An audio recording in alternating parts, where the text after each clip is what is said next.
इस समर्थन के लिए बिहार की जनता के प्रति आभार व्यक्त करते हैं, उनका अभिनंदन करते हैं। जनता ने हमारी पार्टी पर बड़ा भरोसा किया है, बहुत बड़ी जिम्मेवारी दी है। हम आपके माध्यम से बिहार की जनता को आश्वस्त करना चाहते हैं कि हमारी पार्टी और हमारा विधायक दल उनकी अपेक्षाओं पर खरा उतरेगा और जनता के अधिकारों की जो लड़ाई है, चाहे वो विधानसभा के भीतर हो या विधानसभा के बाहर हो, उसमें कोई कोर कसर नहीं छोड़ेगा। आगे दीपंकर जी से आग्रह है। स्टेट ब्यूरो बता दीजिए। कल हम लोगों की पार्टी की पॉलिट ब्यूरो की मीटिंग हमारी पार्टी के राज्य कार्यालय में है। आज कई साथी लोग आज ही सब पहुंच जाएंगे। एक दिन की बैठक है, उसमें हम लोग बिहार के चुनाव के बारे में और पूरे देश की स्थिति के बारे में, बंगाल का चुनाव सामने है, तमाम चीज़ों पर उसमें बातचीत होगी। और उसके अगले रोज़ 17 तारीख को बिहार राज्य कमेटी की बैठक वहीं हम लोगों ने रखी है और उसमें हम लोग आगे की अपनी कार्य योजना पर बात करेंगे। विधायक दल के नेता आदि के बारे में भी हम लोग बातचीत करेंगे और मैंने बिहार में आगे फिर कैसे क्या किया जाए उस पर हम लोग समग्रता में राज्य कमेटी में बात करेंगे। कल क्या पार्टी के एमएलए भी शामिल होंगे जो भारत जो जीते हैं, वो भी शामिल होंगे या फिर नहीं? हमारी पॉलिट ब्यूरो में कोई एमएलए नहीं। राज्य कमेटी में परसों राज्य कमेटी वाले परसों में हाँ, राज्य कमेटी की जो बैठक होगी उसमें तमाम विधायक करीब करीब राज्य कमेटी में हैं, एक नहीं है, लेकिन सभी विधायक उसमें भाग लेंगे। और पॉलिट ब्यूरो की जो बैठक होगी उस बैठक में कोई हमारे विधायक नहीं है, पूर्व विधायक हैं। 17 को नेता चुना जाएगा। 18 को विधायक दल 17 को हम लोग पार्टी में राय करेंगे और उसके बाद 18 तारीख को विधायक दल की बैठक है। उस बैठक में हम लोग नेता का चुनाव करेंगे।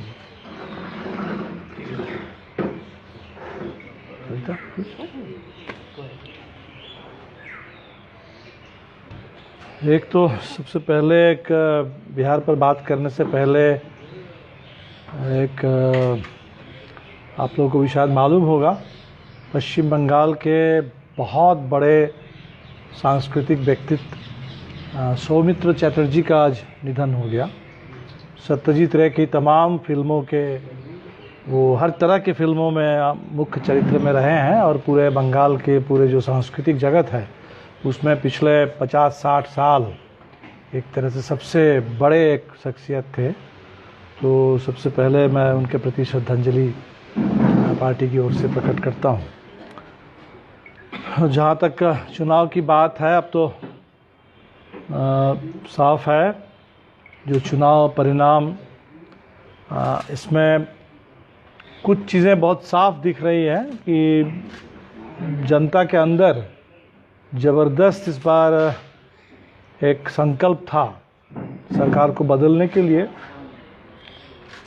और ख़ासकर जो मतदाताओं की नई पीढ़ी है वो पूरे चुनाव भर उनका आक्रोश दिखा, उनका संकल्प दिखा और उनके मुद्दे इस चुनाव में सबसे केंद्रीय मुद्दों के रूप में इस चुनाव में रहे हैं। उनके मुद्दे बिहार के प्रवासी मज़दूरों के सवाल, किसानों गरीबों के सवाल। तो इसलिए जैसे कुणाल जी ने भी कहा कि जो एक एजेंडा इस चुनाव में जनता ने सेट किया, तो एक बहुत बड़ी उपलब्धि है इस चुनाव की मैं मानता हूं कि सबसे बड़ी उपलब्धि इस चुनाव में जो जनता के मुद्दे सामने जिस तरह से आए। दूसरा हम ये कहेंगे कि जो सरकार तो नहीं बदली, अंततोगत्वा कुछ सीटें बहुत ही कम मार्जिन से वो एनडीए के पक्ष में चली गई और जिसके चलते एनडीए की सरकार बच गई। और लेकिन फिर भी हमें लगता है कि आज की डेट में भारत के शायद किसी भी राज्य में आपको इतना मजबूत विपक्ष नहीं दिखेगा। तो जो भारतीय जनता पार्टी की पूरी मुहिम है देश में कि विपक्ष मुक्त भारत, विपक्ष मुक्त लोकतंत्र, जिसमें कहीं कोई विरोध की आवाज़ ना सुनाई पड़े, तो उस भारतीय जनता पार्टी की साजिश के खिलाफ, उस मुहिम के खिलाफ बिहार की जनता ने एक ज़बरदस्त अपनी दावेदारी जतलाई है। हमने देखा कि बीजेपी के लोग अब कोशिश कर रहे हैं ये बताने की कि चुनाव में जो एंटी इनकम्बेंसी था वो महज नीतीश कुमार का था, और जहाँ तक मोदी जी की बात है वो प्रो इनकम्बेंसी है कि अगर सरकार अगर हार जाती तब नीतीश कुमार की वजह से हारती, सरकार अगर बच गई तो नरेंद्र मोदी के चलते सरकार बच गई। तो हम समझते हैं कि ये बहुत ही गलत है, ये तथ्यात्मक रूप से बिल्कुल सही नहीं है। पहली बात, क्योंकि एक तो बिहार के अंदर जो सरकार 15 साल से चल रही है उसमें बराबर के साझेदार है भारतीय जनता पार्टी, और देश में भी इस वक्त बीजेपी की सरकार है पिछले 6 साल से, और जिन मुद्दों पर बिहार चुनाव लड़ रहा था उन सभी मुद्दों में मैं समझता हूं कि भारतीय जनता पार्टी, जैसे लॉकडाउन चुनाव में बहुत बड़ा मुद्दा था, लॉकडाउन के चलते बिहार की जनता को जो पीड़ा पहुंची, लॉकडाउन के चलते जो संकट खड़ा हुआ, तो लॉकडाउन पूरा का पूरा नरेंद्र मोदी का प्रोजेक्ट है, नरेंद्र मोदी की पॉलिसी है, केंद्र सरकार की पॉलिसी है, राज्य सरकार की पॉलिसी नहीं थी। इसी तरह हमने देखा कि जो नौजवान जो रोज़गार की मांग कर रहे हैं, जो सबसे बड़ा मुद्दा था इस चुनाव में, सुरक्षित सम्मानजनक रोज़गार, और उसमें जैसे बिहार में खाली पड़े पद, ये जितना बड़ा मुद्दा था उतना ही बड़ा मुद्दा था अभी रेलवे का निजीकरण, और केंद्र सरकार की जो बहाली धीरे धीरे घट रही है, और जहां पूरे रोज़गार का अवसर ख़त्म हो रहा है। तो इसलिए नौजवानों के नज़र में नीतीश कुमार और राज्य सरकार सिर्फ नहीं, नरेंद्र मोदी और केंद्र सरकार और उसकी नीतियां वो बराबर के लिए कटघरे में थी। तो इसको समझने के लिए हमें लगता है कि दो तुलना अगर हम लोग करें तो बहुत साफ हो जाएगा, क्योंकि 2015 के चुनाव के साथ इस चुनाव की तुलना करने से कोई फ़ायदा नहीं है, क्योंकि 2015 का जो गठबंधन था बिल्कुल अलग था, नीतीश कुमार इस तरफ थे, तो इसलिए 15 के साथ तुलना करके हम लोग 20 के चुनाव को समझ नहीं पाएंगे। 20 के चुनाव को समझने के लिए 2010 के चुनाव से तुलना करना चाहिए। 2010 का चुनाव जिस समय नरेंद्र मोदी मैंने भारतीय जनता पार्टी, मोदी जी नहीं थे, भारतीय जनता पार्टी और जदयू दोनों का गठबंधन था, केंद्र में यूपीए की सरकार थी, इसलिए केंद्र सरकार का कोई एंटी इनकम्बेंसी का बहुत सवाल नहीं था, सरकार यहाँ एनडीए की थी। और उस चुनाव में आपने देखा होगा कि सर्वोच्च प्रदर्शन रहा था जदयू का, भाजपा का, सबसे कमज़ोर प्रदर्शन रहा था राजद का, माले का या कांग्रेस का। तो इसलिए 2010 से अगर आप 2020 की तुलना करेंगे तो आपको पता चल जाएगा कि 10 साल में कितनी एंटी इनकम्बेंसी नीतीश कुमार ने कमाई, कितनी एंटी इनकम्बेंसी नरेंद्र मोदी जी ने कमाई है। क्योंकि 2010 के चुनाव में भारतीय जनता पार्टी वो मोदी जी के पहले वाली भारतीय जनता पार्टी थी, वो सिर्फ बिहार वाली भाजपा थी, उस समय दिल्ली वाली भाजपा नहीं थी, केंद्र वाली भाजपा नहीं थी, मोदी वाली भाजपा नहीं थी। तो दिल्ली वाली भाजपा, केंद्र की सरकार वाली भाजपा, मोदी जी के दौर, मोदी जी, योगी जी, अमित शाह का दौर का जो भाजपा है, इस भाजपा को बिहार कितना पसंद करता है, तो वो इस बार के चुनाव से बात समझ में आई है। इसलिए हमें लगता है कि बिहार का जो चुनाव परिणाम है वो जितना नीतीश कुमार के खिलाफ है उतना ही भारतीय जनता पार्टी के खिलाफ भी है। इसको दूसरे एक तरीके से भी हम समझ सकते हैं। इस चुनाव में महागठबंधन के खिलाफ जो भारतीय जनता पार्टी का जो हमला था वो सबसे ज़्यादा माले पर केंद्रित था। महागठबंधन के तमाम घटकों के बारे में उन्होंने कहा, बहुत सारे डबल युवराज और जंगल के युवराज और क्या क्या उन्होंने शब्द इस्तेमाल किया, जो किसी प्रधानमंत्री को किसी भी देश में किसी भी चुनाव में कभी शोभा नहीं देता। वो सब खैर मोदी जी इसके बारे में कभी सोचते नहीं हैं। लेकिन सबसे ज़्यादा राजनीतिक तौर पर अगर दुष्प्रचार चलाया गया तो माले के खिलाफ, और इस बार का जो चुनाव रहा है वो माले के अब तक के इतिहास में हमारा सबसे बेहतर चुनाव प्रदर्शन इस बार दिखा। तो इस हिसाब से भी आप पता लगा सकते हैं कि भारतीय जनता पार्टी के चुनाव प्रचार का, उनकी बातों को, उसका कितना असर हुआ और लोगों ने किस तरह से, बिहार की जनता ने उसको लिया, वो इससे भी पता लगाया जा सकता है। इसी हिसाब से हमें तो बिल्कुल साफ मानना है कि जो चुनाव परिणाम है वो हर तरीके से एनडीए के खिलाफ रहा है, नीतीश कुमार जी के राज्य सरकार के प्रदर्शन के खिलाफ, केंद्र सरकार के प्रदर्शन के खिलाफ जो मुद्दे सामने आए, और इन मुद्दों को लेकर के अब लड़ाई तेज होगी। सरकार तो बन नहीं पाई, लेकिन एक मजबूत विपक्ष बिहार में बना, और न सिर्फ बिहार में एक मजबूत विपक्ष बना, बल्कि एक एजेंडा जो तय हुआ वो पूरे देश के विपक्ष के लिए। और अभी जो सामने कुछ आंदोलन के कार्यक्रम है, 26 तारीख पूरे देश की तमाम ट्रेड यूनियनों ने एक हड़ताल का ऐलान किया है। 26 नवंबर को साझी एक तरीके से ये हड़ताल है देश के सभी केंद्रीय ट्रेड यूनियनों ने, और जिसमें जो इस समय श्रम कानूनों को बदल दिया गया, मज़दूरों को एक तरीके से ये सरकार किसान और मज़दूर दोनों को गुलाम बनाने पर आमादा है। तो किसानों की गुलामी के लिए 3 खेती को बर्बाद करने वाले कानून आए, और मज़दूरों को भी गुलाम बनाने के लिए, उनके सारे श्रम अधिकार को छीनने के लिए, इसके लिए भी श्रम कानूनों में संशोधन किए जा रहे हैं। और इसके खिलाफ 26 तारीख को देश भर में मज़दूरों की हड़ताल है, और 26 और 27 दोनों दिन दिल्ली से लेकर के पूरे देश में किसानों का बहुत बड़ा आंदोलन का कार्यक्रम है। तो हमें लगता है कि बिहार चुनाव से प्रेरणा लेकर के, ऊर्जा लेकर के पूरे देश में अब हम इन आंदोलनों को तेज करने की दिशा में बढ़ेंगे। और जैसा हमने पहले भी कहा कि बिहार चुनाव ने एक बड़ा उदाहरण प्रस्तुत किया कि कैसे एक बहुत कठिन परिस्थिति में, कोरोना काल में, लॉकडाउन के दौर में, और सबसे संकट से घिरी हुई जनता, वो अपने संघर्ष और संकल्प के बदौलत एक चुनाव को एक जन आंदोलन में तब्दील कर दे सकती है। इसका सबसे बड़ा उदाहरण हाल के दिनों का वो बिहार चुनाव रहा है। और ये पूरे आने वाले सारे चुनाव में, बंगाल का चुनाव, असम का चुनाव, तमिलनाडु और केरल का चुनाव, आने वाले दिन के सभी चुनाव में बिहार एक टॉकिंग पॉइंट बना रहेगा कि अगर बिहार के लोग ऐसा कर पाए तो हर प्रदेश में जनता ऐसा कर क्यों नहीं पाएगी।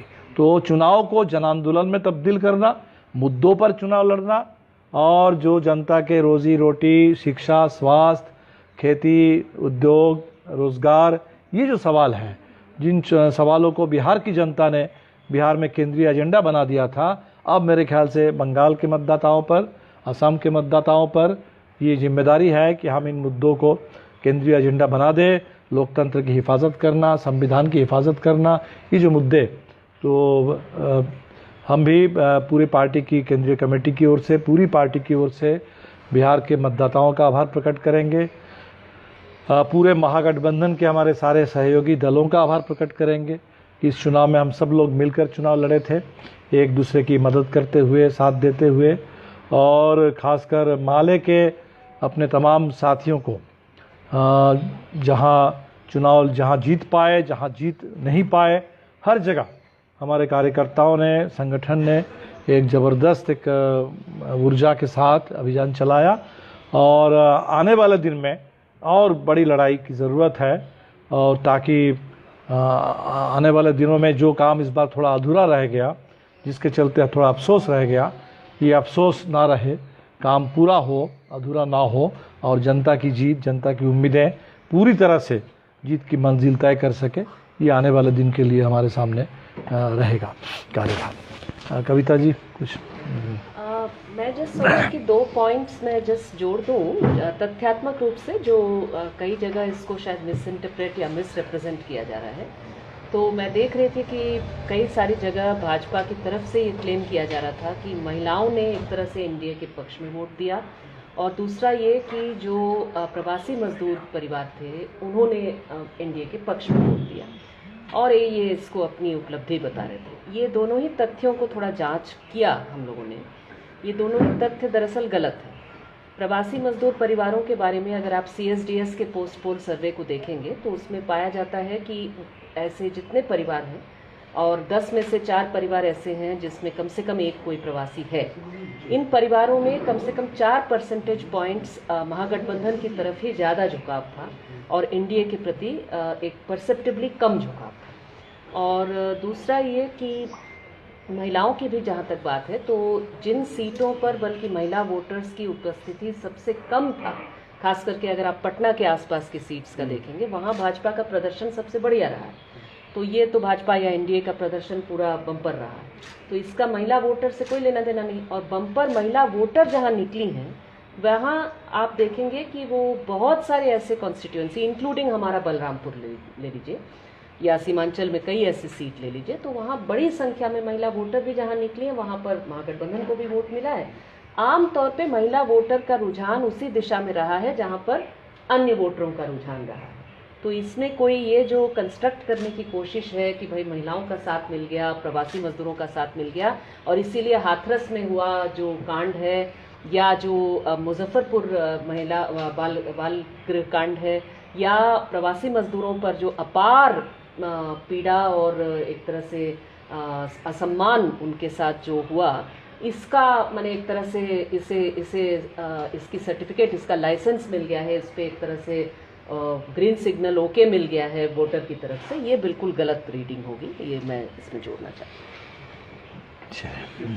और जोड़ो मीटिंग तो कल होगी। हाँ, लेकिन वेस्ट बंगाल पर एमएल का क्या ओरिएंटेशन रहेगा as far alliances are concern? नहीं, अभी अलायंस पर तो हमें लगता है कि शायद देखना पड़ेगा कि लेफ़्ट की वहाँ किस तरीके की स्थिति बनती है।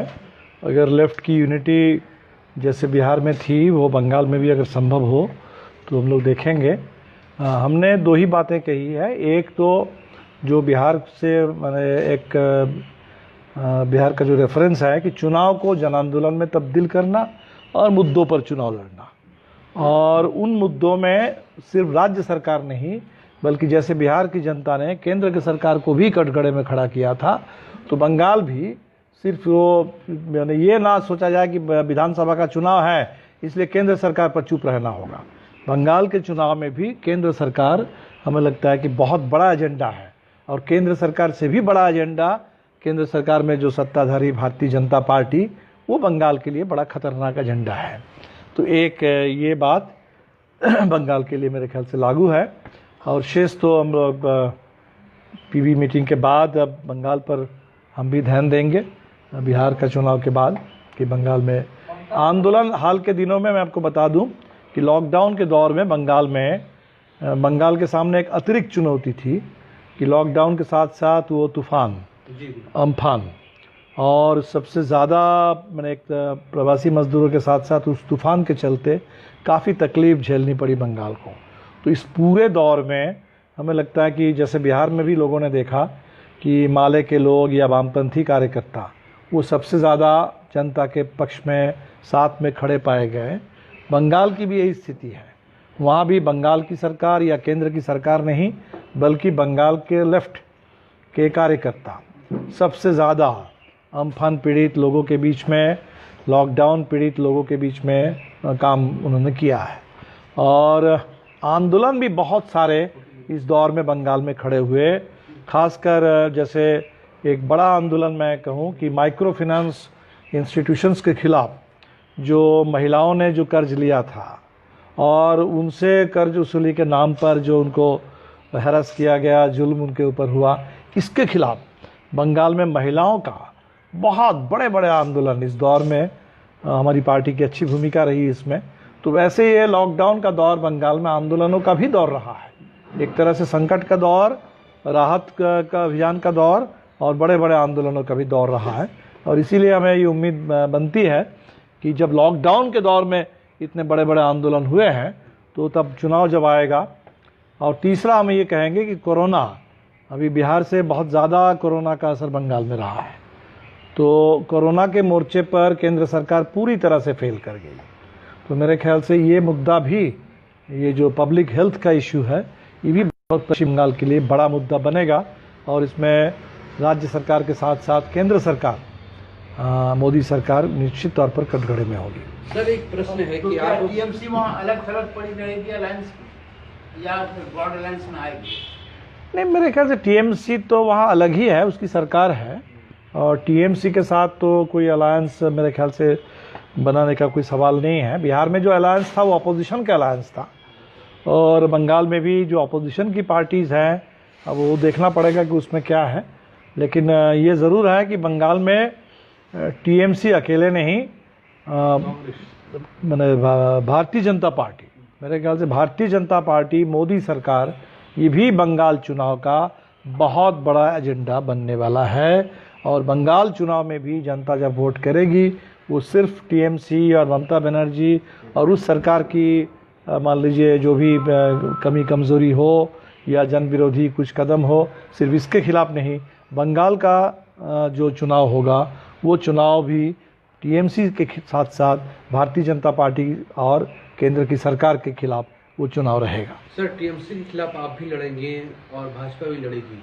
आपको नहीं लगता है कि जब वोटों का बंटवारा होगा तो भाजपा फायदे में चली जाएगी? नहीं, हमें लगता है कि हम लोग बहुत लड़ेंगे तो देखिए हम लोग चुनिंदा सीटों पर ही लड़ेंगे, बाकी शेष तो अभी अब हम बंगाल हम लोग जाएंगे, लेफ्ट के लोगों से बात करेंगे तो क्या परिस्थिति बनती है वो हम लोग देखेंगे। लेकिन हमारी ओर से तो बिल्कुल ये स्पष्ट है कि पूरे देश में इस समय जो दौर है, इस दौर में भारतीय जनता पार्टी और उसकी लोकतंत्र विरोधी, संविधान विरोधी जो दिशा है और कॉरपोरेट परस्त जो आर्थिक नीतियां हैं, जिसके चलते भारत की अर्थव्यवस्था बद से बदतर होती जा रही है, ये देश के लिए सबसे बड़ा मुद्दा है और पश्चिम बंगाल में भी सबसे बड़ा मुद्दा हमारे लिए ही रहेगा। प्रोपेगेंडा के तौर पर तो वेस्ट बंगाल में आपको फेस करना पड़ेगा प्रोबेबली कि CPI all through against Congress रही है, but how come you will go for an alliance this time? तो बंगाल नहीं, तो वो तो अब बिहार में सवाल तब बनना चाहिए था। तो बिहार में जब आप लोगों ने इसको सवाल नहीं बनाया तो बंगाल के लोग क्यों बनाएंगे इसको सवाल? मतलब संभावना है क्या कि ये वामदल ममता बनर्जी के साथ आ जाए भाजपा को हराने के? अभी मुझे ऐसा बहुत संभावना दिखती नहीं है कोई, लेकिन अभी तो चुनाव, अभी तक तो देखिए बिहार छाया हुआ था, अभी धीरे धीरे बंगाल सामने आएगा, आने दीजिए, देखिए क्या होता है ना। ऑफ द रिकॉर्ड बंगाल और बिहार में कौन ज़्यादा इम्पोर्टेंट हो जाएगा? हाँ, ऑफ द रिकॉर्ड की बिल्कुल ऑन रिकॉर्ड पर है। और हमने तो कहा कि बंगाल बिहार दोनों, मैं इसलिए भी कह रहा हूँ कि अभी इस देश में एक बहुत बड़ा सवाल है हमारे देश का फेडरलिज्म, और मोदी जी के आने के बाद जिस तरह से सत्ता पूरा कब्जा केंद्र के हाथ में, अब देखिए ना, सरकार जीएसटी ले लेती है और जीएसटी लेके बैठ जाती है, राज्य सरकारों को उनका जो बहुत वाजिब हिस्सा है वो हिस्सा नहीं मिलती। तो मुझे लगता है कि आज जो दौर है, पार्टियां तो अलग अलग हैं, बिहार के लोग भी बार बार सोचते रहे हैं कि भाई बिहार को अपना हिस्सा नहीं मिला, कभी बंगाल को भी अपना हिस्सा नहीं मिल रहा है। तो हमें तो लगता है कि बिहार और बंगाल सबको मिल कर के सोचना चाहिए कि पूर्व भारत को, पूर्वी हिस्से में लोगों को अपना हिस्सा कैसे मिले, क्योंकि सबसे बड़ा धोखा है डबल इंजन का सरकार। ये धोखा बिहार के लोग तो समझ गए थे कि इतना बड़ा धोखा है कि डबल इंजन है लेकिन एक भी ड्राइवर नहीं मिला, हाँ, बिना ड्राइवर मुक्त इंजन। और तो बंगाल में अभी यही धोखा जो बिहार को दिया गया वो बंगाल को अभी दिया जाएगा, कि बंगाल को भी ये सब्जबाग दिखाया जाएगा कि अगर कलकत्ता में भी कोई भाजपा की सरकार बन जाएगी तो जो विकास अभी तक नहीं हुआ वो हो जाएगा। तो हमें लगता है इस मामले में बिहार बंगाल के लिए अच्छे शिक्षक साबित होंगे, अच्छा उदाहरण साबित होगा, और बिहार से बंगाल के लोग ये समझ जाएंगे कि डबल इंजन, त्रिपुरा से भी बंगाल के लोग समझ रहे हैं, तो असम से भी समझ रहे हैं कि जहाँ जहाँ ये डबल इंजन का सब्जबाग दिखाया गया, ये डबल इंजन से ज़्यादा बड़ा धोखा कुछ नहीं हो सकता है। वो डबल इंजन नहीं, डबल बुलडोज़र होता है और राज्य सरकारों के, राज्य के जनता के अधिकारों को रौंदा जाता है। तो हमें लगता है कि इसलिए बिहार बनाम बंगाल नहीं, बिहार और बंगाल, और दोनों मिलकर के लड़े। जो काम हम तो कहेंगे कि भारतीय जनता पार्टी को मौका मिल गया बिहार में किसी तरह चोर दरवाजे से फिर 2015 में भी सत्ता में आने के लिए, और फिर 20 में एक तरह से सत्ता पर कब्जा करने के लिए, बंगाल ये मौका नहीं देगा, ये हमें पूरा भरोसा है। नमस्कार।